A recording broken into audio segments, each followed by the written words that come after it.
Today we're going to honor a man who was very dear to me. I first met him when I responded to a newspaper article talking about the work he was doing on a community project. I volunteered to help, which resulted in years of working with and learning from this man. Many had tried, but no one had been able to succeed in renovating this building of historical significance to the community. As I assisted him with paperwork, with organizing community events, parades, fundraising, and much more, we developed a special relationship. I learned that he was a man of many talents.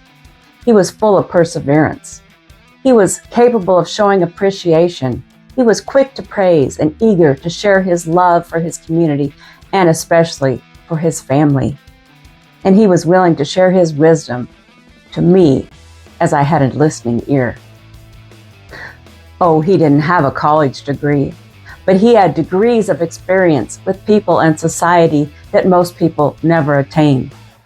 He liked to call himself the professor, which is how he referred to himself in the many writings that he dictated to me. Today, I will read an essay entitled, "You Can Make a Touchdown" by Professor Willie Crocklin.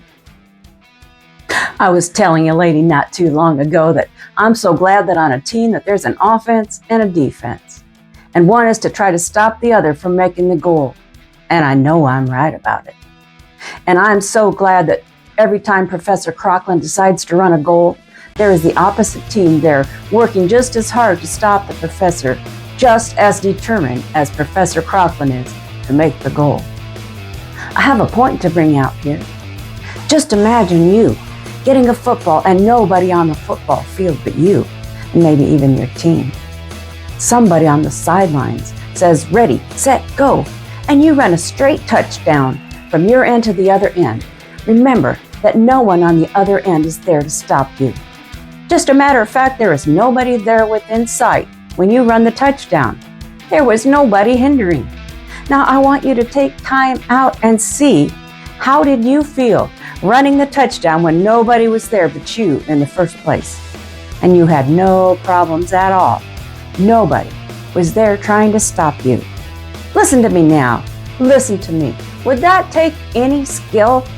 Would that take any special talent to run a touchdown when nobody's there to hinder you or to stop you? But now I want you to look on the other side. But before I show you the other side, I want you to see how much glory is in it, running a football when you get to the touchdown when nobody tried to stop you. Now I want to give you an outlook on the other side. When you are set up and you have the same amount of men there at the other end of the field that is trying to stop you from running the touchdown, as is the ones trying to help you make the touchdown. And both teams is trying, beyond a reasonable doubt, to do their best. And when someone hollers, "Play ball," and you get the ball and you start running and the other team starts running toward you to try to stop you, come on now, listen to me.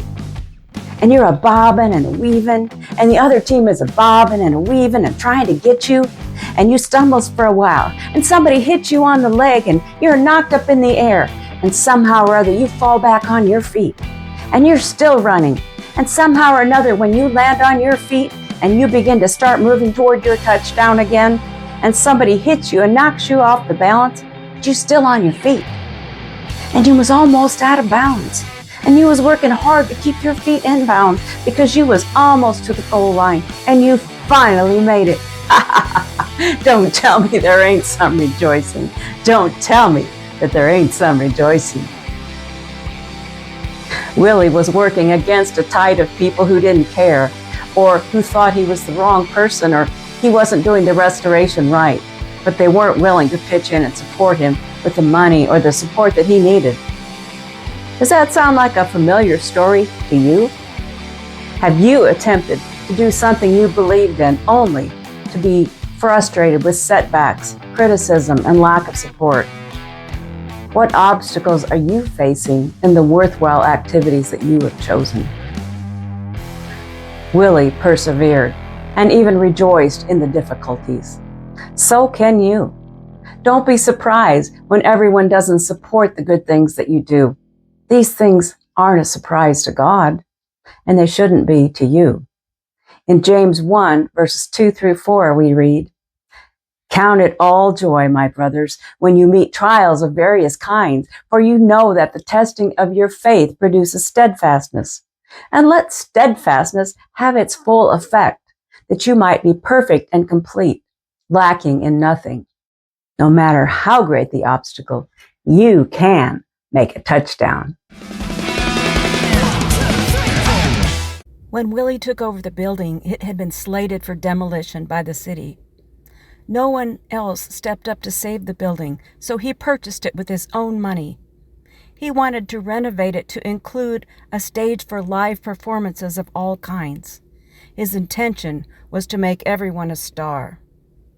While he was able to make only limited progress on the building, eventually it was taken over by an organization who were able to raise the funds to bring it to standard and utilize the building. Willie desired to be remembered for his great love for his children and his community. Willie, you were truly the superstar.